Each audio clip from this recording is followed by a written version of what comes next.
Hi hello Swati Ganga Kannada YouTube ಚಾನಲ್ಗೆ ಎಲ್ಲರಿಗೂ ಸ್ವಾಗತ ಸುಸ್ವಾಗತ. ಇವತ್ತಿನ ವಿಡಿಯೋದಲ್ಲಿ ವರಾಹಿ ಅಮ್ಮನವರ ಒಂದು ಮಂತ್ರವನ್ನು ತಿಳಿಸ್ಕೊಡ್ತಾ ಇದ್ದೀನಿ.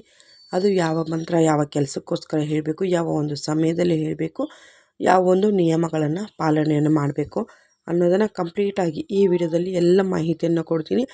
ವಿಡಿಯೋನ ಯಾರು ಕೂಡ ಸ್ಕಿಪ್ ಮಾಡೋದಕ್ಕೆ ಹೋಗಬೇಡಿ. ವಿಡಿಯೋ ಇಷ್ಟ ಆದರೆ ಲೈಕ್, ಶೇರ್, ಕಮೆಂಟ್, ಸಬ್ಸ್ಕ್ರೈಬ್ ಮಾಡಿಕೊಂಡು ಸ್ವಾತಿ ಗಂಗಾ ಕನ್ನಡ ಯೂಟ್ಯೂಬ್ ಚಾನಲ್ಗೆ ಎಲ್ಲರೂ ಸಪೋರ್ಟ್ ಮಾಡಿ ಅಂತೇಳಿ ಕೇಳ್ಕೊಳ್ತೀನಿ. ಬನ್ನಿ ಈಗ ವಿಡಿಯೋನ ಶುರು ಮಾಡ್ಕೊಳ್ಳೋಣ. ನೋಡಿ, ವರಾಹಿ ಅಮ್ಮನವರ ಮಂತ್ರಗಳ ಹಾಗೆಯೇ ಮಂತ್ರಗಳು ತುಂಬ ಚಿಕ್ಕದಾಗಿರುತ್ತೆ, ಆದರೆ ಅದರ ಪವಾಡ ಅನ್ನೋವಂಥದ್ದು ತುಂಬ ಅಂದರೆ ತುಂಬ ವಿಶಾಲವಾಗಿರುತ್ತೆ ಅನ್ನೋದನ್ನು ತಿಳಿಸ್ತೀನಿ. ನೋಡಿ, ತುಂಬ ಜನ ನಾವು ಮಂತ್ರಗಳನ್ನ ಹೇಳ್ಕೊಳ್ತಾ ಇದ್ದೀವಿ, ನಮಗೆ ಕೆಲಸ ಆಗಲ್ಲ ಅನ್ನೋವಂಥವ್ರಿಗೆ ಈ ಮಾತನ್ನು ತಿಳಿಸ್ತೀನಿ. ಯಾಕಂತಂದರೆ ನೀವು ಆ ಒಂದು ಮಂತ್ರವನ್ನು ನೀವು ನಂಬಿಕೆ ಇಟ್ಟು ಹೇಳಬೇಕು.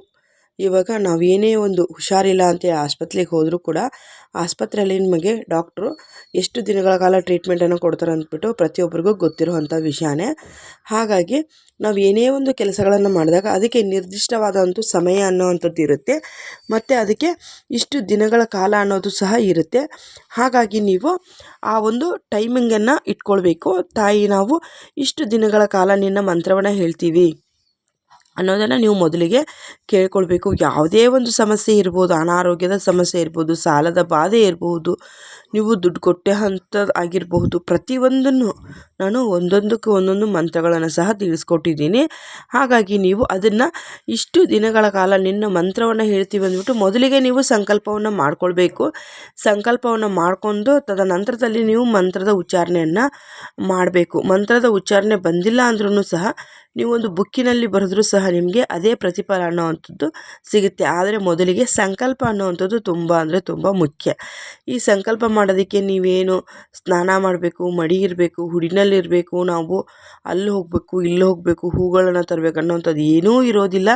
ನಿಮಗೆ 10 ಪೈಸೆ ಕೂಡ ಖರ್ಚಿರೋದಿಲ್ಲ. ಆದರೆ ಮನಸ್ಸಿದ್ದರೆ ಮಾರ್ಗ ಅನ್ನೋವಂಥ ಮಾತಂತೂ ನಿಜ. ನಾವು ಎಲ್ಲಿ ಶ್ರದ್ಧಾ ಭಕ್ತಿಯಿಂದ ನಾವು ಕೇಳ್ಕೊಳ್ತೀವೋ ಅಲ್ಲಿ ನಮಗೆ ತಾಯಿ ವರಗಳನ್ನು ಕೊಡುವಂಥದ್ದು ಅನ್ನೋದನ್ನು ತಿಳಿಸ್ತೀನಿ.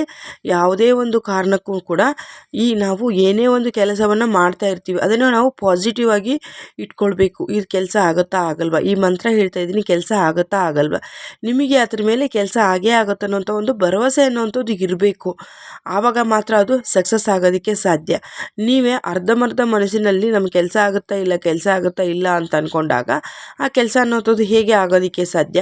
ನಾವು ಯಾವಾಗಲೂ ಅಷ್ಟು ಕೆಲಸ ಆಗಿದೆ ಅಂಥೇಳಿ ನಮ್ಮ ಮನಸ್ಸಿನಲ್ಲಿ ಒಂದು ದೃಢ ಸಂಕಲ್ಪವನ್ನು ಮಾಡಿಕೊಂಡು ಯಾವುದೇ ಒಂದು ಕೆಲಸವನ್ನು ಮಾಡಿದಾಗ ಸಹ ಅದಕ್ಕೆ 100ಕ್ಕೆ 100ರಷ್ಟು ರಿಸಲ್ಟ್ ಅನ್ನುವಂಥದ್ದು ಸಿಗೋ ಹೊಂದೋದು.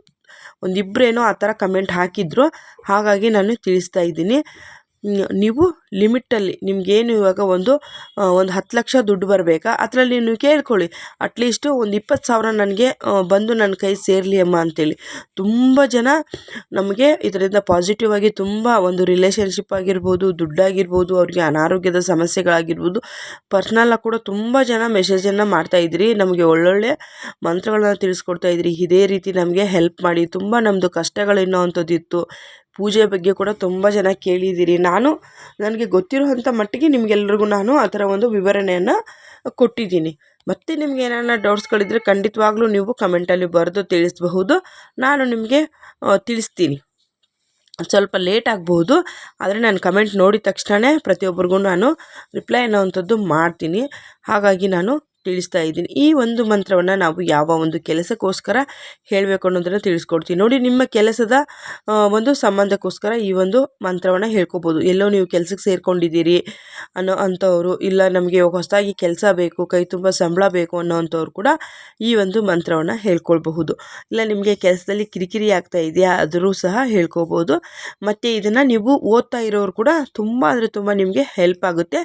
ಜ್ಞಾನಕ್ಕೆ ಸಂಬಂಧಪಟ್ಟಿರುವಂಥ ಒಂದು ಮಂತ್ರ ಆಗಿರೋದ್ರಿಂದ ನೀವು ಕೆಲಸ ಅಂದ್ರೂ ಕೂಡ ನಮ್ಮದು ಬರಹ ಓದಿಗೆ ಸಂಬಂಧಪಟ್ಟಿರೋದಿರುತ್ತಲ್ವ, ಹಾಗಾಗಿ ನಿಮ್ಮ ಕೆಲಸಕ್ಕೆ ಸಂಬಂಧಪಟ್ಟಿರೋದು ಮತ್ತು ಓದಿಗೆ ಸಂಬಂಧಪಟ್ಟಿರೋದು, ಯಾರು ಹೈಯರ್ ಎಜುಕೇಷನ್ಗೋಸ್ಕರ ಓದ್ತಾ ಇದ್ದೀರಿ, ಓದಿದ್ದು ನಮಗೆ ಜ್ಞಾಪಕನೇ ಇಲ್ಲ ಅನ್ನೋವಂಥವ್ರು ಕೂಡ ಈ ಒಂದು ಮಂತ್ರವನ್ನು ನೀವು ಹೇಳ್ಕೊಳ್ಬಹುದು.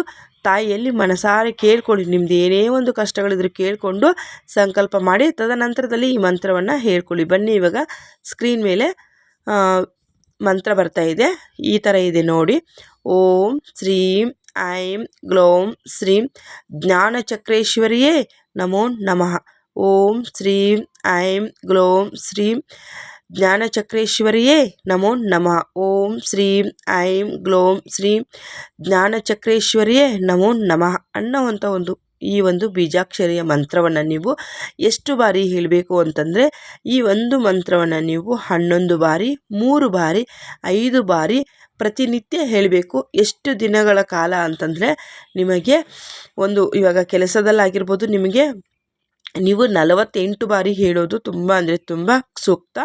ಯಾಕಂತಂದರೆ ನೀವು 3 ಬಾರಿ ಆದರೂ ಹೇಳ್ಬೋದು, 5 ಬಾರಿ, 9 ಬಾರಿ, 11 ಬಾರಿ ನಿಮ್ಮ ಸಮಯದ ಅವಕಾಶ ಎಷ್ಟಿದೆಯೋ ನೋಡಿಕೊಂಡು ನೀವು ಹೇಳ್ಕೊಳ್ಬೇಕಾಗತ್ತೆ. ಆದರೆ 48 ದಿನಗಳ ಕಾಲ ಸಂಕಲ್ಪವನ್ನು ಮಾಡಿಕೊಂಡು ಕೆಲಸಕ್ಕೆ ಸಂಬಂಧಪಟ್ಟಿರೋ ಆಗಿರ್ಬೋದು, ಯಾರಾದರೂ ಹೈಯರ್ ಎಜುಕೇಷನ್ಗೋಸ್ಕರ ಎಕ್ಸಾಮ್ ಬರಿತಾ ಇರೋರಾಗಿರ್ಬೋದು, ಈ ಒಂದು ಮಂತ್ರವನ್ನು ಹೇಳ್ಕೊಂಡು ನಿಮ್ಮ ಓದನ್ನು ಶುರು ಮಾಡಿದ್ದೇ ಆದರೆ ಖಂಡಿತವಾಗ್ಲೂ ನಿಮಗೆ ವರಾಹಿ ತಾಯಿ ಅದಕ್ಕೆ ಎಷ್ಟು ಒಂದು ಅನುಕೂಲವನ್ನು ಮಾಡಿಕೊಡ್ತಾರೆ ಅನ್ನೋವಂಥದ್ದನ್ನು ನಾನು ತಿಳಿಸ್ತೀನಿ. ನೀವು ಊಹೆನೇ ಮಾಡ್ಕೊಂಡಿರೋದಿಲ್ಲ, ಅಷ್ಟು ಒಳ್ಳೆಯ ನಿಮಗೆ ಪಾಸಿಟಿವ್ ವೈಬ್ಸ್ ಅನ್ನುವಂಥದ್ದು ಸಿಗುತ್ತೆ. ಮತ್ತು ನೀವು ಅಂದ್ಕೊಂಡಿರುವಂಥ ಕೆಲಸಗಳು ಅಷ್ಟು ಈಸಿಯಾಗಿ ಆಗುತ್ತೆ. ಕೆಲಸದಲ್ಲೂ ಕೂಡ ನಿಮಗೆ ಈ ಓದಿಗೆ ಸಂಬಂಧಪಟ್ಟಿರುವಂಥದ್ದು, ಬರೆಯೋದಕ್ಕೆ ಸಂಬಂಧಪಟ್ಟಿರುವಂಥದ್ದು ಏನಾನ ಕೆಲಸದ ಒತ್ತಡದಲ್ಲಿರ್ತೀರ, ನೀವು ಈ ಮಂತ್ರವನ್ನು ಹೇಳ್ಕೊಳ್ಳೋದ್ರಿಂದ ನಿಮಗೆ ತುಂಬ ಅಂದರೆ ತುಂಬ ಒಳ್ಳೆಯದಾಗುತ್ತೆ. ಮತ್ತು ಅದರಿಂದ ನಿಮಗೆ ತುಂಬ ಅಂದರೆ ತುಂಬ ಹೆಲ್ಪ್ ಆಗುತ್ತೆ ಅನ್ನೋದನ್ನು ತಿಳಿಸ್ಕೊಡ್ತೀನಿ.